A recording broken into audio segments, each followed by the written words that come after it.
ICC champions trophy മത്സരങ്ങൾക്കുള്ള സമയക്രമവും വേദിയും ഇന്നലെയാണ് ICC പുറത്തുവിട്ടിരിക്കുന്നത്. ടൂർണമെന്റുമായി ബന്ധപ്പെട്ട ഏറ്റവും പുതിയ അപ്ഡേറ്റുകളാണ് ഇന്നത്തെ വീഡിയോയിലൂടെ നിങ്ങളുമായി പങ്കുവയ്ക്കുന്നത്. വീഡിയോയിലേക്ക് കടക്കും മുൻപ് ഇതുപോലുള്ള ക്രിക്കറ്റ് അപ്ഡേറ്റുകൾക്കായി ചാനൽ ഇപ്പോൾ തന്നെ മറക്കാതെ സബ്സ്ക്രൈബ് ചെയ്തു വെച്ചേക്കുക. ഹൈബ്രിഡ് മോഡലിൽ നടക്കുന്ന ടൂർണമെന്റിന് പാകിസ്ഥാനും UAEയുമാണ് ഇത്തവണ വേദിയാവുക. ഇന്ത്യയുടെ മത്സരങ്ങൾ ദുബായിലായിരിക്കും ഇത്തവണ നടക്കുക. റാവൽപിണ്ടി, കറാച്ചി, ലാഹോർ എന്നിവയാണ് മറ്റു വേദികൾ.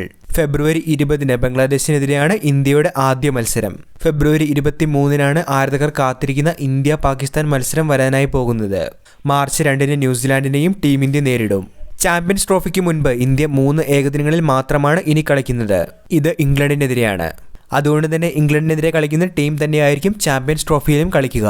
മലയാളി താരം സഞ്ജു സാംസൺ 15-അംഗ സ്ക്വാഡിൽ ഇടം നേടുമോ എന്ന് തന്നെയാണ് ആരാധകർ ഉറ്റുനോക്കുന്നത്.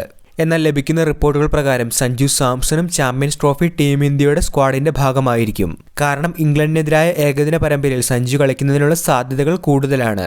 ഓസ്ട്രേലിയക്കെതിരായ ബോർഡർ ഗവാസ്കർ ട്രോഫിക്ക് ശേഷം ടീം ഇന്ത്യക്ക് അടുത്തതായി ഇംഗ്ലണ്ടിനെതിരെയുള്ള പരമ്പരയാണ് വരുന്നത്.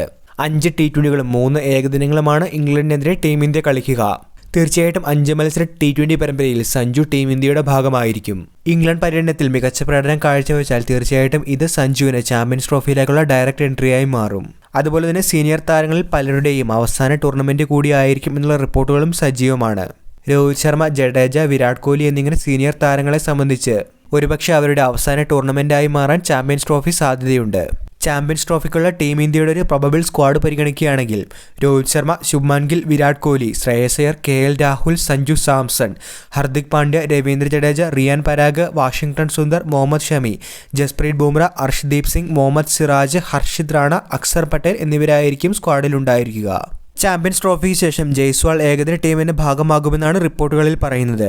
റിയാൻ പരാഗ്, വാഷിംഗ്ടൺ സുന്ദർ എന്നിവരിൽ ഒരാളായിരിക്കും പ്ലേയിങ് 11ലേക്ക് എത്തുക. പരിക്കുമാറി പൂർണ്ണ കായികക്ഷമത വീണ്ടെടുത്താൽ മാത്രമേ ഷമിക്ക് ടീമിനൊപ്പം ചേരാനായി സാധിക്കുകയുള്ളൂ. ഋഷഭ് പന്തിനെ ഏകദിന ടീമിലേക്ക് പരിഗണിക്കാനുള്ള സാധ്യതകൾ കാണുന്നില്ല. 31 ഏകദിന മത്സരങ്ങൾ കളിച്ചിട്ടുള്ള ഋഷഭ് പന്തിനെ ഇപ്പോഴും ആവറേജ് 30 താഴെ മാത്രമാണ്. KL രാഹുലിനെ പ്രധാന വിക്കറ്റ് കീപ്പറായി ടീം ഇന്ത്യ ചാമ്പ്യൻസ് ട്രോഫിയിലേക്ക് പരിഗണിക്കുമ്പോൾ ബാക്കപ്പ് വിക്കറ്റ് കീപ്പറായി സഞ്ജു സാംസൺ ആയിരിക്കും ടീമിനൊപ്പം ഉണ്ടാവുക. വീഡിയോ അവസാനിക്കുന്നു. പുതിയ ക്രിക്കറ്റ് അപ്ഡേറ്റുകൾക്കായി ചാനൽ ഇപ്പോൾ തന്നെ മറക്കാതെ സബ്സ്ക്രൈബ് ചെയ്തു വെച്ചേക്കുക.